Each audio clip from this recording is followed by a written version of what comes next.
Bonjour à toutes et tous. J'ai la délicate mission de faire une sorte d'état des lieux de ce qui se passe aujourd'hui autour de la régulation du cannabis. Je vais me concentrer dans cette présentation sur l'étude qu'on a faite qui s'appelle Canalex entre OFDT et INSJ, qui est l'Institut des hautes études sur la sécurité et la justice. Cette étude, elle portait sur les 3 premiers États dans le monde qui ont décidé de légaliser le cannabis à usage récréatif.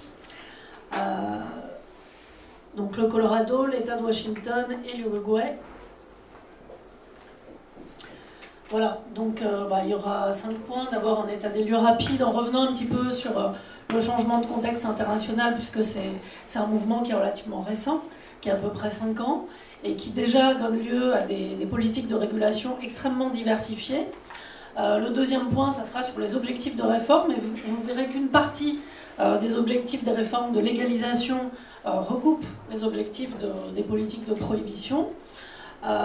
Et puis je ferai un point assez précis sur les conditions dans lesquelles le cannabis est légalisé pour un usage récréatif, et puis les premiers constats qui ressortent à ce stade, puisqu'on a maintenant 5 ans de recul sur ces initiatives de légalisation. Et puis je finirai sur les points de vigilance, évidemment, qui sont aussi un peu une passerelle vers la réflexion qui aura à avoir au Canada à partir de demain et la mise en place de ce nouveau marché.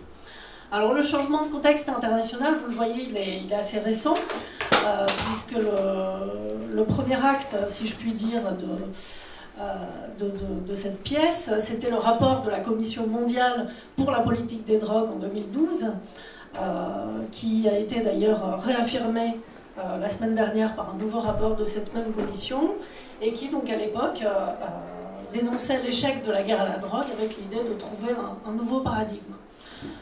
C'est quelque chose qui a aussi été en partie acté à l'Assemblée générale des Nations Unies, et puis surtout il y a eu des appels dans différents États, par des chefs d'État parfois, pour réviser les conventions internationales, en particulier en Amérique latine, comme vous le savez bien. Outre cette remise en cause à une échelle institutionnelle, il y a eu aussi des initiatives de régulation concrète du cannabis. D'abord aux États-Unis, le chantre historique de la prohibition. Donc vous voyez qu'aux États-Unis, il y a aujourd'hui 8 États américains qui ont légalisé, qui ont ouvert un marché.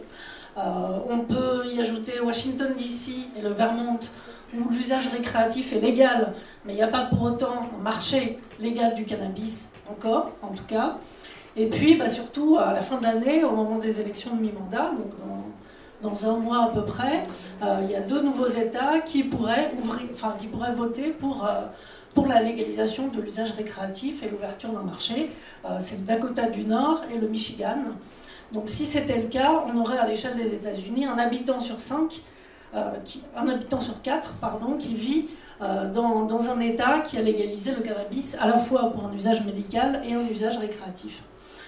L'Uruguay a été le premier pays qui, à l'échelle nationale, a décidé de réguler la production et la distribution, et puis le Canada, à partir de demain, va s'y mettre. Cette entrée en vigueur de la réforme, elle a été prévue le 1er juillet, qui est un jour de fête nationale au Canada, c'est le jour de l'Union des provinces, et finalement c'est un peu un symbole que ça ait dû être repoussé jusqu'au 17 octobre, puisque effectivement les régimes de régulation du cannabis vont être extrêmement différenciés d'une province à l'autre, donc on est très loin de l'Union des provinces. Donc vous voyez qu'aujourd'hui, si on regarde la démographie de la régulation du cannabis, on a plus de 100 millions d'habitants qui vivent dans un État où le cannabis est légal. Enfin, l'accès au marché en tout cas.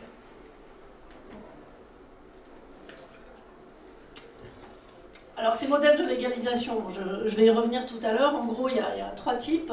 Un modèle à visée commerciale à l'américaine, avec un marché relativement décomplexé. Un deuxième modèle étatiste avec une régulation vraiment stricte et serrée qui est un peu obsédée entre guillemets par les objectifs de santé publique et de protection des mineurs. Donc ce qui est frappant en Uruguay, c'est que l'enjeu est complètement démonétisé et ça en fait un contraste assez saisissant avec les États-Unis, c'est-à-dire que le gouvernement a vraiment en tête de ne surtout pas faire d'argent sur le dos des consommateurs de cannabis et de rester vraiment sur des enjeux de sécurité publique et de santé publique. Et puis, nouveau modèle, dans un État fédéral comme il n'y en a pas tant que ça, finalement, dans le monde, le Canada, avec cette idée de décliner à l'échelle des provinces et des municipalités des modèles de régulation du cannabis qui correspondent aux particularités locales. Alors parmi les modèles qui ne sont pas tout à fait alternatifs à la prohibition, puisque c'est dans le cadre de la prohibition qu'ils s'inscrivent, mais qui en tout cas ont essayé de bousculer un petit peu les frontières dans ce paradigme prohibitionniste, il y a eu le modèle que tout le monde connaît bien, qui existe depuis le milieu des années 70, le modèle de tolérance des Pays-Bas. Au Portugal, un modèle de dépénalisation de toutes les drogues qui n'est pas un modèle de légalisation, contrairement à ce qu'on peut dire parfois. Et puis, une forme de ce qui peut être appelée une légalisation sociale du cannabis à travers les Cannabis Social Club que Tom connaît très bien pour les avoir étudiés de façon approfondie, qui existent dans quelques pays européens, notamment l'Espagne, la Belgique et quelques autres pays. Donc voilà, j'en viens au fait sur les objectifs de réforme. Dans ce contexte, qu'est-ce qui fait que cette tentation de légaliser le cannabis à usage récréatif s'est fait jour? Il y a d'abord, dans toutes ces initiatives de légalisation, des points de convergence. D'abord, l'idée de neutraliser le marché noir, ça c'est vraiment l'objectif tarte à la crème, j'allais dire, qu'on retrouve dans toutes les réformes. L'idée de couper l'herbe sous le pied des trafiquants, pour faire un mauvais jeu de mots. Le deuxième objectif qui est affiché dans toutes ces réformes, c'est celui de protéger les mineurs, c'est-à-dire réduire leur niveau de consommation de cannabis et réduire leur accessibilité à ce produit. Donc vous voyez que jusque-là, on retrouve à peu près les objectifs de la prohibition. C'est sur le troisième qu'on va avoir une vraie différence entre légalisation et prohibition, avec l'idée de mieux contrôler les produits, leur composition, mais aussi les processus de production et de transformation. Alors pour autant, il y a des différences peut-être plus nombreuses que les points de convergence entre ces différents modèles. Il y a d'abord l'idée qui est tout à fait franchement affirmée aux États-Unis de reprendre la main sur le marché du cannabis médical, puisque vous savez que tous les États qui ont légalisé le cannabis à usage récréatif aux États-Unis avaient déjà légalisé le cannabis à usage médical, et que dans certains États, ça a donné lieu à un marché gris, c'est-à-dire que, loin d'être des patients, une partie des personnes qui accèdent au cannabis dit thérapeutique sont en fait des usagers récréatifs. Donc dans l'État de Washington, par exemple, il y a eu une certaine dérégulation dans ce marché du cannabis médical que l'État ne suivait pas du tout et n'avait aucune visibilité sur les consommateurs qui étaient sur ce marché. Donc il y avait l'idée justement de profiter de la légalisation de l'usage récréatif pour remettre un peu d'ordre là-dedans. La deuxième différence, elle tient aux disparités raciales dans les interpellations. Ça, c'est un argument fort, là encore, aux États-Unis. L'idée finalement de lutter contre les disparités au sein des minorités ethniques en termes d'interpellation et d'avoir finalement une défense des libertés civiques, de la justice sociale à travers cette réforme du cannabis. La troisième différence majeure, elle tient aux attentes fiscales en termes de recettes. Aux États-Unis, là encore, dans un contexte de déficit public assez prononcé dans certains États et à l'échelle fédérale, il y avait vraiment l'idée que l'État se refasse une santé financière sur cette réforme. Au Canada, c'est un objectif qui n'est pas très franchement affirmé, mais qui existe quand même, en tout cas dans certaines provinces, puisque il était question au départ de redistribuer les recettes fiscales issues du commerce de cannabis entre État fédéral et province, et suite à une action des provinces, il y a l'idée qu'elles récupèrent 75% de ces recettes fiscales contre 25% qui ira à l'État fédéral. Quatrième différence, l'idée de renforcer l'accès à la prévention et à la prise en charge à travers cette réforme. Donc c'est une idée qui est très présente en Uruguay, qui est présente peut-être encore plus au Canada. Et effectivement, le Canada est le premier État qui a mis en face de cette réforme des moyens assez conséquents. Je crois qu'il y a un investissement stratégique sur 5 ans qui a été prévu de l'ordre de 550 millions de dollars canadiens. Donc c'est la première fois aussi... Pardon ? Ça veut dire 3 euros. pour nous ça a l'air beaucoup. Et puis on verra en pratique. Mais en tout cas, c'est la première fois qu'il y a l'idée d'assortir une réforme de moyens financiers. Voilà, on verra lesquels en pratique. La dernière différence, elle tient aussi à cette idée que permettre un accès légal au cannabis est aussi un moyen de lutter contre d'autres types de consommation. En Uruguay, c'était la pasta basse, donc une pâte de coca particulièrement nocive et dont la composition échappait complètement au pouvoir public, qui faisait des ravages parmi les mineurs en particulier. Il y a aussi en arrière-fond maintenant l'idée de lutter contre l'épidémie d'opioïdes à travers la légalisation du cannabis. Et c'est vrai qu'il y a un certain nombre d'études qui montrent que dans les États américains qui avaient légalisé le cannabis dit thérapeutique, l'épidémie d'opioïdes a été un peu moins violente. Donc il y a aussi cet élément de preuve. Et puis au Canada, mais peut-être que la spécialiste pourra en dire plus, au Canada il semblerait qu'il y ait aussi l'idée de réduire peut-être la consommation d'alcool chez les jeunes en légalisant le cannabis. En tout cas, il y a souvent cette idée de substitution entre les différentes consommations. Alors c'est dans tous les cas une légalisation sous condition, c'est-à-dire qu'il ne s'agit pas du tout de libéraliser le marché du cannabis. Il y a à chaque fois une régulation assez stricte qui est faite par l'État et des instances de régulation, vous le voyez dans le bas du tableau, qui sont assez différentes d'un État à l'autre. Alors, aux États-Unis, jusqu'à maintenant, la légalisation ne s'applique qu'aux majeurs à partir de 21 ans, comme pour l'alcool. En Uruguay, c'est un âge un peu plus bas, et au Canada, donc c'est 18 ou 19 ans, jusqu'à peut-être ce que le Québec remonte à 21 ans. Les limites de possession autorisées sont aussi de l'ordre, disons, de 30 grammes, un peu comme au Canada, dans l'État du Colorado et de Washington. C'est 40 grammes par mois en Uruguay. Alors là, vous voyez que c'est un seuil qui est un peu plus difficile à interpréter, 40 grammes par mois.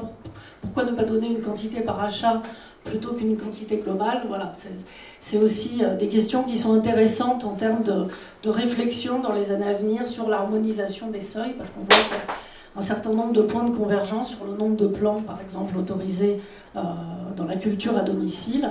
On retrouve à peu près des seuils assez équivalents dans un certain nombre d'États, autour de 6 plants, vous le voyez ici, sauf dans l'État de Washington qui a interdit l'autoculture, même si les lobbies savent faire depuis des mois pour essayer de faire en sorte que la législature vote une autorisation de l'autoculture.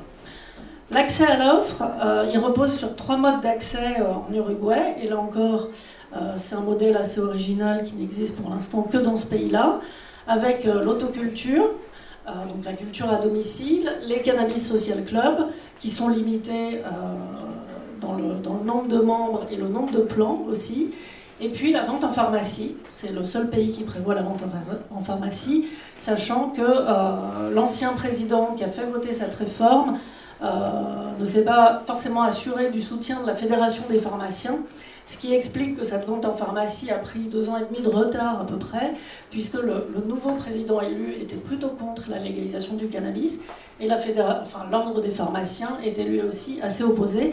Donc vous voyez que selon les derniers chiffres, il y a 12 pharmacies sur 1000 dans l'ensemble du pays qui mettent à disposition du cannabis. On ne peut pas dire que ça soit un accès extrêmement massif.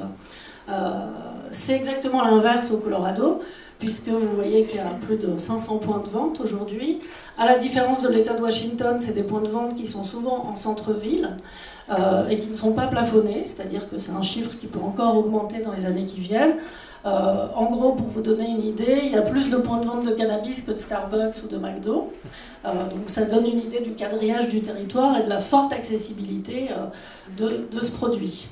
Pour ce qui est de la publicité, c'est évidemment un sujet très sensible dans toutes les réformes. On l'a vu encore au Canada, la publicité et le marketing d'ailleurs. Donc elle n'est jamais complètement autorisée. C'est souvent des modèles de restriction qui sont calés soit sur le tabac, soit sur l'alcool, soit un peu des deux. Ce qui va être nouveau au Canada, c'est la vente en ligne. Donc ça, c'est un modèle qui, pour l'instant, n'existe nulle part ailleurs, qui est calqué, je crois, sur celui du cannabis médical.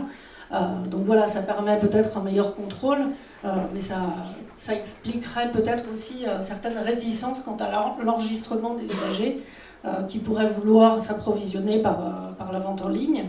On a vu en Uruguay que justement l'obligation de s'enregistrer auprès de cette instance de régulation qui a été spécialement créée, qui s'appelle l'IRCA, elle a refroidi un certain nombre de consommateurs. Forcément, dans un pays avec une histoire de dictature militaire, l'idée d'être dans un fichier n'est pas forcément très séduisante. Donc voilà, il y a eu un certain nombre de réticences sur ce point. Merci. Donc les premiers constats, non, diapo d'après, parce que ça je vais le redire après. Voilà, alors en pratique, et puis c'est bien parce que ça fait écho au reportage photo canadien. Donc vous voyez que les boutiques, là on est aux États-Unis, au Colorado, c'est des boutiques qui ressemblent un peu aux boutiques Nespresso en Europe. C'est-à-dire qu'on voit exactement ce qu'on achète, on peut toucher les produits, il y a des vendeurs qui vous expliquent et qui d'ailleurs prennent en compte vos besoins en essayant de savoir s'il n'y a pas quelqu'un dans votre famille qui serait aussi intéressé par un produit, ça pourrait être une huile relaxante, etc. Donc voilà, vous voyez que c'est une offre assez attractive dans des magasins au design épuré, bien éclairé, et que c'est parfaitement attractif et accessible. Donc la devanture de ces magasins est souvent assez discrète. En tout cas, dans ces premières années d'application de la réforme, il n'y a pas trop de tape à l'œil. Ça peut évoluer, mais pour l'instant, vous voyez que c'est des vitrines, si je puis dire, qui sont relativement sobres, avec quand même... Non, je n'avais pas fini. Merci. Avec à Seattle, Uncle Ike's, qui s'est implanté dans un quartier en pleine gentrification et qui d'ailleurs contribue à la gentrification du quartier, où il y a un balai incessant de voitures. C'est un magasin qui est ouvert jour et nuit, qui est extrêmement populaire. Et donc il y a cette idée d'une accessibilité quasi illimitée à l'offre de cannabis. Merci. Donc vous voyez que ce qu'on trouve en magasin, c'est des joints pré-roulés pour les paresseux ou ceux qui commencent. Un bocal avec la quantité autorisée à l'achat, donc là c'est 28 grammes. Si vous regardez le prix, ça fait à peu près 7,40 $ le gramme. Toute une variété, bien sûr, d'espèces, de variétés hybrides, avec à chaque fois des spécifications sur le taux de THC, de CBD, et des bud tenders qui vous expliquent quels arômes vous allez pouvoir trouver, finalement, un peu à la manière dont on peut avoir des informations chez un caviste. Donc ça, c'est pour le cannabis qui se fume. Deuxième ligne de photo, le cannabis sous forme de concentré, ou sous forme de kit à monter soi-même pour dabber. Alors le dabbing qui a eu un grand succès au Colorado et qui a envoyé quelques jeunes aux urgences, c'est l'idée de fumer le cannabis un peu à la manière de l'opium, à base d'huile et de concentré de cannabis. Et puis il y a aussi le cannabis qui se vapote sur la deuxième ligne à droite. Et puis en bas, tout ce qui relève des produits alimentaires, alors à gauche des soupes, mais c'est pas forcément ce qui a le plus de succès, c'est surtout les produits sucrés qui marchent très bien. Les biscuits, les cookies, le chocolat, les crèmes glacées, les sucettes et les bonbons, sur lesquels je vais revenir tout à l'heure. Et bien sûr, tout ce qui est soda et boissons infusées à base de THC, avec, vous voyez en plus, un petit pied de nez, puisque la boisson s'appelle Legal. Voilà, donc la gamme est assez infinie. Vous avez aussi tout ce qui relève des huiles de massage, des gels douche, etc. Je ne rentre pas dans le détail, avec quand même toujours l'entretien de cette confusion entre récréatif et médical. Vous voyez que les produits en bas, là en l'occurrence un décontractant musculaire et une crème anti-rides, il y a quand même l'idée que ça a aussi un intérêt pour la santé. Il te reste beaucoup de dire. Pardon ? Il te reste beaucoup ? D'accord. J'ai combien ? C'est fini. Fini, je t'en prie. D'accord, donc sur marketing et publicité, juste pour vous montrer un peu les stratégies de contournement des règles qu'il peut y avoir, qui montrent bien que les adolescents sont en ligne de mire, donc je vais prendre juste l'exemple du chat. qui clame qu'il est défoncé. Donc voilà, il y a l'idée de personnages de dessins animés, d'affiches colorées, de chatons adorables pour quand même booster un petit peu l'attractivité de ce produit. Aussi de la contre-publicité, comme sur l'affiche en haut à droite. Et puis tous les produits comestibles avec des noms de marque, Marley, qui font référence à des personnages qui peuvent être assez populaires parmi les jeunes. Voilà, et le cannabis business est florissant. On a un chiffre d'affaires actuellement au Colorado qui est évalué à peu près $1 milliard par an, avec toutes sortes de secteurs économiques qui en bénéficient, le tourisme, il y a des applis de rencontres qui vous permettent éventuellement, si ça marche bien, d'aller jusqu'au mariage et d'organiser un weed wedding avec un buffet à la marijuana. Et puis surtout, c'est le marché de la sécurité privée qui bénéficie très fortement de l'interdit fédéral, puisque du fait de l'interdit fédéral, il faut mettre en place dans tous les lieux de production et de vente un système de vidéosurveillance. Donc ça, c'est la première raison. Et la deuxième, c'est qu'effectivement, pour lutter contre les cambriolages, c'est intéressant aussi d'avoir des agents de sécurité. Alors en Uruguay, c'est tout à fait différent. Vous voyez que c'est plus artisanal, plus communautaire, avec des groupes d'usagers organisés qui font pousser leur propre cannabis.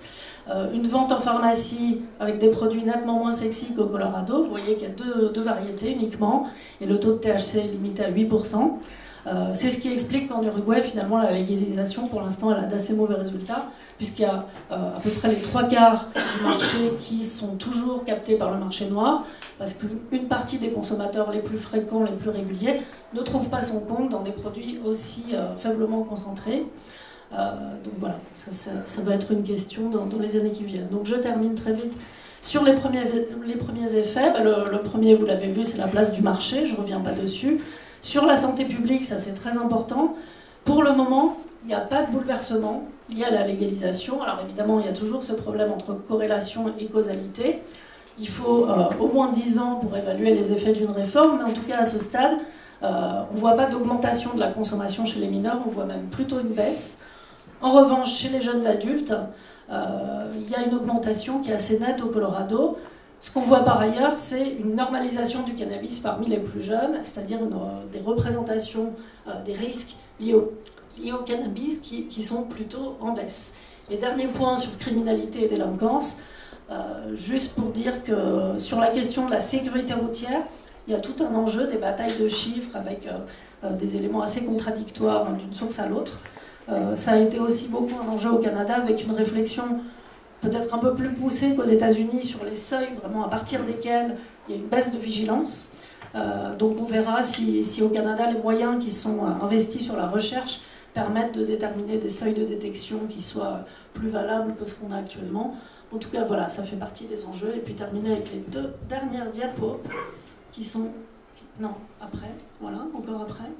Voilà, donc si vous voulez en savoir plus, c'est les publications qu'on a pu faire à l'OFDT sur les États-Unis. Et la dernière diapo, c'est le Canada, c'est une note qui vient tout juste de sortir, pour fêter, entre guillemets. Merci Ivana. Merci.